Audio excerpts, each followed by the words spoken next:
शेर और चूहे की कहानी।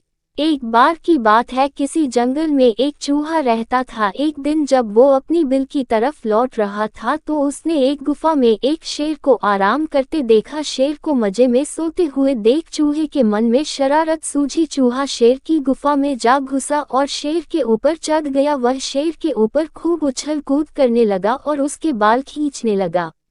चूहे की शरारतों से शेर की नींद खुल गई और उसने चूहे को अपने नुकीले पंजों में दबोच लिया। चूहे ने जब शेर के पंजे में खुद को पाया तो वो समझ चुका था कि शेर के गुस्से से अब उसे कोई नहीं बचा सकता और आज उसकी मौत तय है। चूहा बुरी तरह डर गया और रो रो कर शेर से विनती करने लगा कि शेर जी, मुझे मत मारो, मुझसे भूल हो गई, मुझे जाने दो। अगर आज आप मुझे जाने देंगे तो मैं आपके इस उपकार के बदले भविष्य में जब भी आपको किसी मदद की जरूरत होगी मैं आपकी मदद करूंगा। चूहे की बातें सुनकर शेर की हंसी निकल गई। शेर ने कहा कि तुम तो खुद इतने छोटे हो, मेरी मदद क्या करोगी। चूहे की विनती सुनकर शेर को उस पर दया आ गई और उसने चूहे को छोड़ दिया। चूहे ने शेर को धन्यवाद बोला और वहां से चला गया।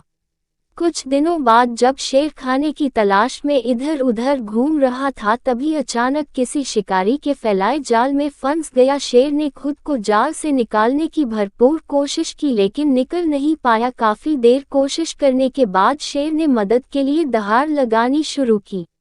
उसी वक्त वो चूहा उधर से गुजर रहा था कि उसने शेर की दहाड़ने की आवाज सुनी। वो भागकर शेर के पास गया और शेर को जाल में फंसा देख चौंक गया। उसने बिना देर करते हुए अपने नुकीले दांतों से जाल को काटना शुरू किया और कुछ ही देर में उसने पूरे जाल को काटकर शेर को आजाद कर दिया। चूहे की इस मदद से शेर की आंखें भर आईं और नम आंखों से शेर ने चूहे को धन्यवाद किया और दोनों वहां से चले गए। फिर शेर और चूहा अच्छे दोस्त बन गए।